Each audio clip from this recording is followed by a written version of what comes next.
nouvelle activité sur notre exploitation qui est donc la méthanisation. Ça fait bientôt 1 an que nous exploitons et ça se passe plutôt pas mal pour l'instant.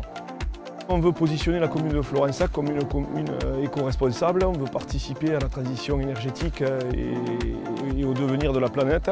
Et c'était un super projet, donc on a immédiatement adhéré, puisque moi je travaille chez GRDF et je savais ce qu'il y avait derrière. Et quand la famille Carrier, qui sont des gens très responsables, m'ont porté ce projet, je ne pouvais que les soutenir. Nous exploitons essentiellement de la grande culture et cultivons donc des cultures céréalières type maïs, tournesol, sorgho, orge et autres. Sur une exploitation comme la nôtre qui produisions l'énergie alimentaire, toutes les énergies dépensées autour pour arriver à générer cette énergie alimentaire étaient supérieures à l'énergie produite. Aujourd'hui, grâce à la méta et à ces énergies renouvelables que sont le gaz ou le digesta, énergie agronomique, on inverse la balance et on se retrouve avec une exploitation à énergie positive. On valorise des déchets végétaux qui, à ce jour, ne trouvaient aucune utilité si ce n'était amender les sols. Et là, aujourd'hui, on en fait du gaz naturel. On s'aperçoit qu'avec la crise en Ukraine, c'est encore plus pertinent aujourd'hui que quand on a démarré. Et en plus, l'exploitant va fabriquer des engrais 100% naturels qui vont retourner dans les terres. Donc que du bénéfice.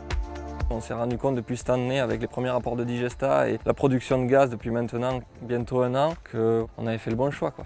Il y a quelques retombées financières. Normalement, tous les revenus tombent à l'agglo. Pour nous, de mémoire, ça fait quelque chose comme 20 000 € par an.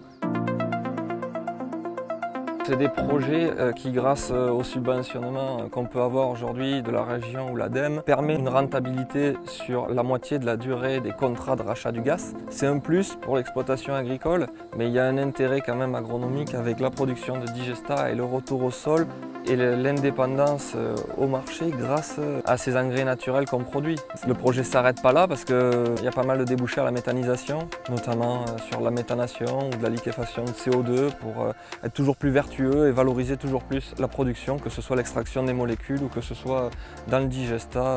Voilà, on n'a pas fini. Il y a de quoi faire en France et encore en Occitanie sur tout ce qui est énergie renouvelable. Ouais.